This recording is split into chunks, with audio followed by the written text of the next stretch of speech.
حضرت ابو ہریرہ رضی اللہ عنہ سے روایت ہے، رسول اللہ صلی اللہ علیہ وآلہ وسلم نے ارشاد فرمایا، اللہ تعالیٰ نے ساتویں آسمان پر سے 7 بار لعنت بھیجی ہے، اور اس لعنت کو ایک آدمی کے لیے 3 بار روز دیر آیا ہے، اور وہ ان سے ہر ایک آدمی پر 3 بار لعنت بھیجی ہے، اور ان لعنت میں سے صرف ایک ہی لعنت آدمی کی ہلاکت کے لیے کافی ہے، اور وہ لعنتیں یہ ہیں۔ اللہ تعالیٰ نے فرمایا، وہ شخص ملعون ہے جس نے طاعت جیسے فعل شے کا ارتکاب کیا، وہ شخص ملعون ہے جس نے لواط جیسے فعل شے کا ارتکاب کیا، وہ شخص ملعون ہے جس نے لواطت جیسے فعل شے کا ارتکاب کیا، اور وہ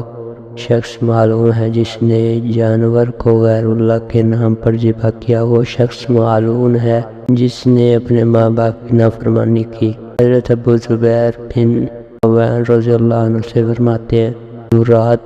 تورات میں یہ بات لکھی ہوئی ہے کہ اپنے باپ کو گالی دینے والا ملعون ہے، اور میل کے بدلے والا ملعون ہے، اور اللہ تعالیٰ کے راستے سے لوگوں کو گمراہ کرنے والا بھی ملعون ہے۔ حضرت ابو ہریرہ رضی اللہ عنہ سے روایت ہے، رسول اللہ صلی اللہ علیہ وآلہ وسلم نے ارشاد فرمایا، اور لوگ ایسے ہیں کہ اگر اللہ تعالیٰ ان کو جنت میں داخل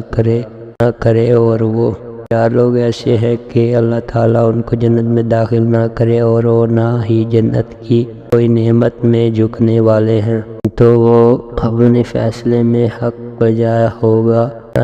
وہ 4 لوگ یہ ہیں، رب کا ریاسہ، خود کھانے والا، ناحق کے یتیم کا مال کھانے والا، ماں باپ کا حکم نہ ماننے والا۔ حضرت ابو ہریرہ رضی اللہ عنہ سے روایت ہے، رسول اللہ صلی اللہ علیہ وآلہ وسلم نے ارشاد فرمایا، اس شخص کی نماز کو یہاں مقبول نہیں ہوتی جس کے